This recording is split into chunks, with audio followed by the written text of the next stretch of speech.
Tāpaka mo e awhia e tua māsmaki e tau rotoro mā. Ma tāpu ki a Hawaitu. Ma tāpu atu ki a Hama Tāpure. Pea ki ngāhi whāmiri hanga toa pēne, ngai whāmiri. E me he lotu kai anō. E me i nawai, i lotu koro, e pehe ki nuke tūru. Tumua ke tamata e wau malanga e ahoni.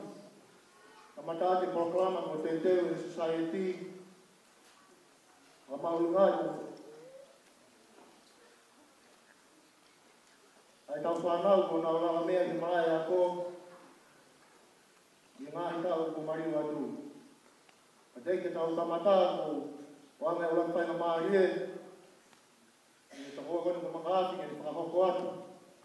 Ai ki pui pui tua mo historia no no. E ranga mea nai whai e tau whā. Te me kola. Te hiri ko ia e toki ui mea mo tolu mo mau matai tohi. I mua i ngau tolu ngau te malana mata, kia e ngai no wha ngai mo tolu. I mo mea mai ki ai, e te kamata e tau wau malana. Ma pongpong ni. Wata whē ki he kaitape o tua. Ka tā mo ki whakahoko whakaporoa o mo u. Ki whakahoko atu e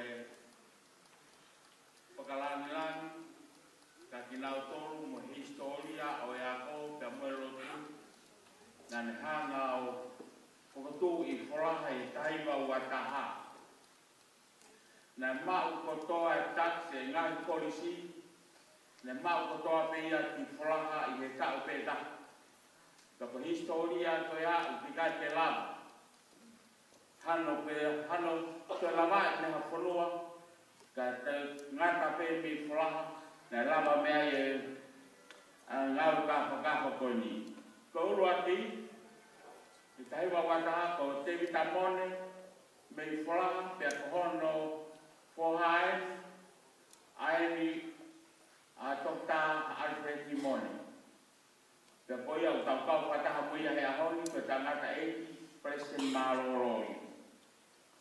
Pia hoko ki ai, me polisi tonga, me atere ko Christmas aho.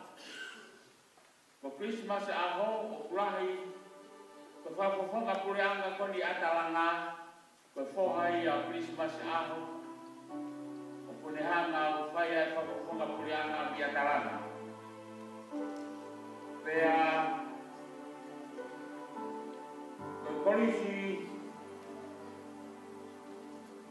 apo ne mauia i le moto whetu.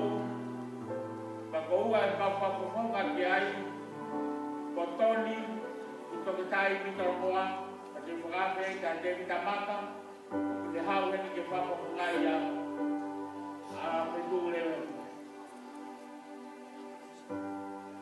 A le moto whetu, ka taki te mitame ha joruma, si o mai ka kai o e hako e te o whetu.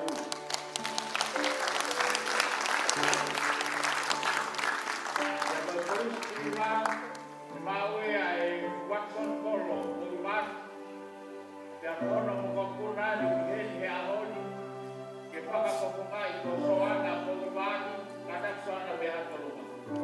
Ko soana ko e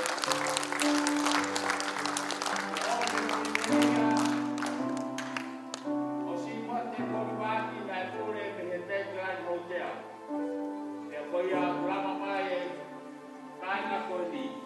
Pea ua ki kate matai. Ko tua pui e a mo me i wholaha.